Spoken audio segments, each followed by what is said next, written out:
நிச்சயமாக உங்களுக்கு தெரிஞ்சிருக்கும்னு நினைக்கிறேன். எனக்கு தெரியாது, தயவு செஞ்சு சொல்லுங்க. நீங்க எனக்கு தெரியவே தெரியாது. நான் சொல்றேன், நாம் தமிழர் சீமான் அவர்களுக்குமே சமூக வலைதளத்துல மிகப்பெரிய வரவேற்பு இருந்துச்சுங்கிறது எல்லாருக்குமே தெரியும். சரி, நீங்க அது ஒரு காணல் நீர் தான், அது ஒரு விர்ச்சுவல் ரியாலிட்டி தான். அதை நீங்க வாக்குகளாக மாற்றலாம் நினைச்சா அதை விட அரசியல்ல சிந்திக்காதனம் இல்லவே இல்லைன்னு தான் என்னால சொல்ல முடியும். நான் ஒரே ஒன்றுதான் கேட்டேன், இவரை எந்த இடத்துல பார்த்து நீங்க பிரமிப்படைஞ்சி ஒரு தலைவராக ஏற்றுக்கொண்டீர்கள்னு கேட்டேன். இன்னொன்னு, நான் பெண்கள்னு குறிப்பிட்டது, அதாவது கணவரை விட எனக்கு இன்னொருத்தர பிடிக்கும்னு சொல்லக்கூடிய ஒழுக்கமற்ற பெண்கள் தான். இங்க ஒழுக்கமுள்ள பெண்கள், இங்க இருக்கக்கூடிய பெண்கள் பலர் ஒரு பெண்ணை தலைவியாக ஏற்றுக்கொண்ட கட்சி அதிமுக. அதிமுகவுக்கு தான் பெண்களுடைய வாக்கு என்னைக்குமே இன்றளவும் தமிழகத்துல பெண்கள் ஓட்டு அதிமுகவுக்கு தான் அதிகமா இருக்குங்கிறது எல்லாருக்கும் தெரியும். அவருக்கும் தெரியணும், தெரிய போகுது. அவங்க பேசுறதுல ஏதாவது ஒரு விஷயம் நான் கேள்வி கேட்டனே, அதுக்கு பதில் சொன்னாரா? உங்க கணக்குல 7 கோடி ரூபாய் தாங்க இருக்கு, அரசியல் கட்சி கணக்குல அக்கௌண்ட போய் பாருங்க, எப்படிங்க இப்படி 40-50 கோடி ரூபாய் செலவு பண்ணினீங்க, அதற்கு விளக்கம் கொடுத்தீங்களா?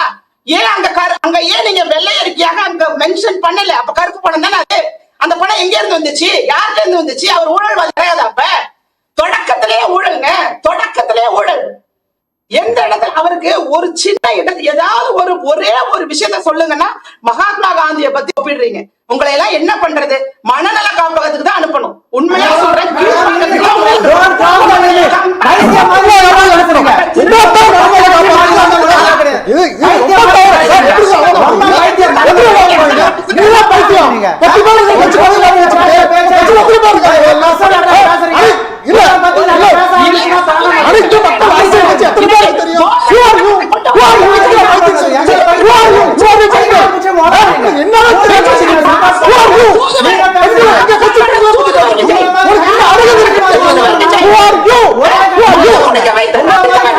கட்சி மாறி ஒவ்வொருத்தரும்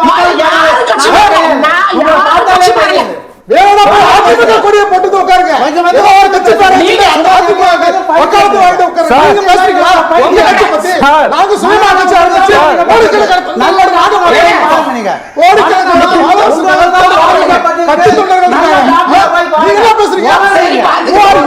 சட்டத்தை பத்தியா தெரியாம பேசுறீங்க. டெய்லி அக்கௌண்ட்ஸ் தர வேண்டியது எந்த அரசியல்வாதியோட கடமையே கிடையாது. முதல்ல